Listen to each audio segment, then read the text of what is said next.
तर एक मोठी ब्रेकिंग बातमी समोर येते। नागपुरात जीबीएसच्या पहिल्या रुग्णाचा मृत्यू झाला। 45 वर्षीय रुग्णाचा उपचारादरम्यान मृत्यू झाल्याची माहिती समोर येते। या वर्षातील जीबीएसचा नागपुरातील हा पहिला बळी आहे। तर नागपूरच्या पारडी परिसरात राहणाऱ्या 45 वर्षीय रुग्णाला 11 फेब्रुवारीमध्ये खरं तर उपचारासाठी दाखल करण्यात आलं होतं। या रुग्णाची प्रकृती गंभीर होती आणि उपचारादरम्यान या 45 वर्षीय रुग्णाचा मृत्यू झाल्याची माहिती समोर येते।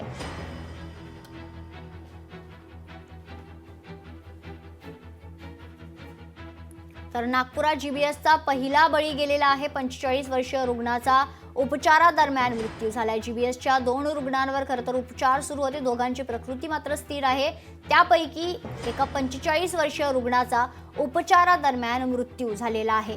तर नागपूरमधील जीबीएसचा हा पहिला बळी।